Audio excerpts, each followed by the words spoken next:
যেন সবসময় ঐক্যবদ্ধভাবে আমরা কাজ করি। আমরা কি পারবো ঐক্যবদ্ধভাবে কাজ করার? এখানে যারা প্রথম বর্ষের শিক্ষার্থীরা আছেন, আপনারা যদি এই জায়গায় ঐক্যবদ্ধ হন, ক্যাম্পাসে আর কখনো কোন ফেসিলিটি কায়েম হতে দিব না। ক্যাম্পাসে আর কখনো কাউকে জুলুমের শিকার হতে দিব না। ক্যাম্পাসে কাউকে কখনো বৈষম্যের শিকার হতে দিব না। ক্যাম্পাসে কোনো নিপীড়ন হতে দিব না।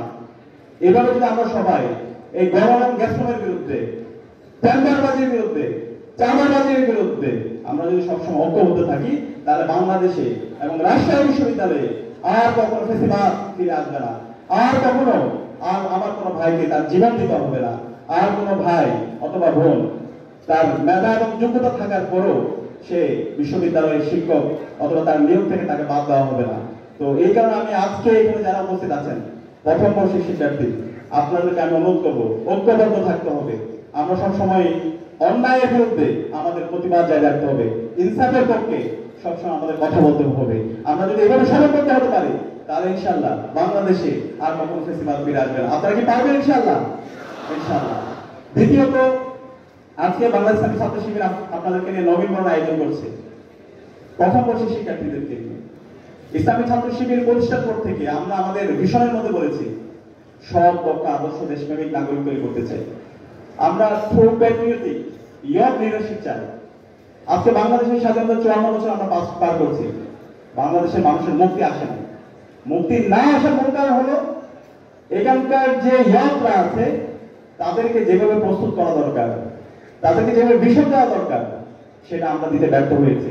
আমাদের যে শিক্ষা ব্যবস্থা, এই শিক্ষা ব্যবস্থা সেটা ব্রিটিশরা যে শিক্ষা ব্যবস্থা দিয়ে গেছে, সেই শিক্ষা ব্যবস্থা এখানেই পুনঃস্থাপন করা হয়েছে। এবং এখানকার যতগুলো কমিশন হয়েছে শিক্ষা ব্যবস্থা, এই সবগুলোই ভারতের প্রেসক্রিপশন হয়েছে, ভারতের সেরা এডুকেশন সিস্টেম হয়েছে। যে কারণে এখান থেকে শিক্ষিত হয়ে তারা গ্রাজুয়েট হচ্ছে, কিন্তু এই গ্রাজুয়েট হয়ে তারা সমাজের কল্যাণের কারণ হতে পারছে না, মানুষের মুক্তির কারণ হতে পারছে না। শিক্ষিত হচ্ছে, শিক্ষিত হয়ে বেকার হচ্ছে, অথবা শিক্ষিত হয়ে বিভিন্ন প্রফেশনে যাচ্ছে, সেই প্রফেশনে গিয়ে সে দুর্নীতি করছে, সে দেশকে বিক্রি করে দিচ্ছে, সে মানুষের উপর জুলুম করছে। তো সেই জায়গা থেকে ইসলামী ছাত্র শিবির আমাদের যে 5 দফা কর্মসূচি, তার মধ্যে অন্যতম একটি কর্মসূচি হচ্ছে শিক্ষা ব্যবস্থার বৈপ্লবিক পরিবর্তন সাধন। এবং সেই শিক্ষা ব্যবস্থার বৈপ্লবিক পরিবর্তন সাধন করার জন্য ইসলামী ছাত্র শিবির প্রতিষ্ঠার পর থেকে কাজ করে যাচ্ছে। ইসলামী ছাত্র শিবির প্যারালাল একটা এডুকেশন সিস্টেম চালু করেছে। শিক্ষা ব্যবস্থার রূপরেখা কেমন হওয়া দরকার সেটা জাতির কাছে হাজির করেছে। এবং বিপ্লব পরবর্তী আমরা সরকারের কাছে ইসলামী ছাত্র শিবিরের পক্ষ থেকে 30 দফা শিক্ষা ব্যবস্থা সংস্কারের প্রস্তাবনা আমরা হাজির করেছি। এবং ইসলামী ছাত্র শিবির আমরা দেখিয়েছি আমাদের এই দেশের তরুণদের কিভাবে প্রস্তুত করা দরকার। আজকে ইসলামী ছাত্র শিবির যে আয়োজনগুলো করছে, সেই আয়োজনগুলো কিন্তু রাস্তায় পড়ার দরকার। আজকে ইসলামী ছাত্র শিবির তরুণদেরকে নিয়ে সায়েন্স ফেস্ট করছে। কারণ আপনি দেখতে পাবেন আজকে 21শ শতাব্দী, এই 21শ শতাব্দীতে সারা বিশ্বে তারা সায়েন্স, টেকনোলজি, ইনোভেশন, ক্রিয়েশনের মাধ্যমে সারা বিশ্বব্যাপী তরুণরা নেতৃত্ব দিচ্ছে। কিন্তু বাংলাদেশের এত সম্পন্ন তরুণ থাকার পরও তাদেরকে যথাযথভাবে গ্রুমিং করতে না পারার কারণে এই তরুণরা যেভাবে নেতৃত্ব দেওয়া দরকার সেভাবে নেতৃত্ব দিচ্ছে না। আমাদের জিডিপি যেভাবে বাড়া দরকার সেভাবে বাড়ছে না। তো সেই জায়গা থেকে ইসলামী ছাত্র শিবির আজকে তরুণদেরকে নিয়ে সায়েন্স ফেস্ট করছে। যারা কমার্সের স্টুডেন্ট আছে তাদেরকে নিয়ে বিভিন্ন ধরনের উদ্যোক্তা, তাদেরকে নিয়ে বিভিন্ন ধরনের ইনোভেশন ফেয়ার আয়োজন করছে। যারা আর্টসের স্টুডেন্ট তাদেরকে নিয়ে বিভিন্ন ধরনের কালচারাল ফেস্ট প্রতিনিয়ত ইসলামী ছাত্র শিবির আয়োজন করছে। এবং ইসলামী ছাত্র শিবির এই বছরে যদি 9 বর্ষে আপনারা প্রকাশনা দেখেন, সেই 9 বর্ষের প্রকাশনার মধ্যে আমরা দেখিয়েছি ইসলামী ছাত্র শিবিরের ভাবনা কি, চিন্তা কি।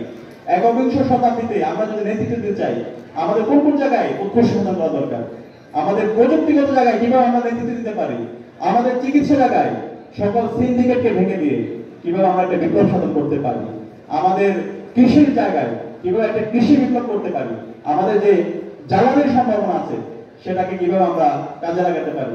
একই সাথে আমাদের পররাষ্ট্র থেকে শুরু করে আমাদের শিক্ষা ব্যবস্থা, এই সবকিছুকে কিভাবে নতুনভাবে ঢেলে সাজানো যায় সেটার প্রস্তাবনা আমরা দিয়েছি। এবং বাংলাদেশের যে অপার সম্ভাবনা, সেই সম্ভাবনার খাতগুলো আমাদের লো ইকোনমি থেকে শুরু করে পর্যটন খাত, শিল্প থেকে শুরু করে এই সকল সম্ভাবনাগুলো আমরা দেখানোর চেষ্টা করেছি। তো আজকে রাষ্ট্র ব্যর্থ হয়েছে, ইসলামী ছাত্র শিবির তার জায়গা থেকে সকল বিশ্ববিদ্যালয়ে, বাংলাদেশের শিক্ষা প্রতিষ্ঠানে ইসলামী ছাত্র শিবির দেখিয়েছে কিভাবে একটি রাষ্ট্র এবং তরুণদেরকে প্রস্তুত করতে হয়, তরুণদেরকে কিভাবে রাষ্ট্রের প্রতি দায়বদ্ধতা তাদের মধ্যে তৈরি করে দিতে হবে।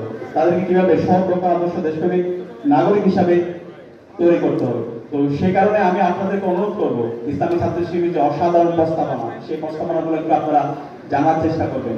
এবং ইসলামী ছাত্র শিবির আজকে আপনাদেরকে নিয়ে আয়োজন করেছে ইসলামী ছাত্র শিবির যুদ্ধ দেওয়ার জন্য না। ইসলামী ছাত্র শিবির চায় বাংলাদেশের যে তরুণ প্রজন্ম আছে তারা দেশকে ভালোবাসুক, তারা সব দক্ষ হিসাবে গড়ে উঠুক, তারা ট্রু প্যাট্রিয়টিক ইয়ং হিসাবে তারা গড়ে উঠুক, তারা আগামী বাংলাদেশের নেতৃত্ব দিক, তারা জুলাইয়ের আকাঙ্ক্ষাকে ধারণ করুক। এইটা যদি করতে পারে তাহলে ইসলাম ছাত্র শিবিরের যে মূল উদ্দেশ্য, মূল যে মিশন, সেটা বাস্তবায়ন এবং সেটা সম্ভব ইনশাআল্লাহ।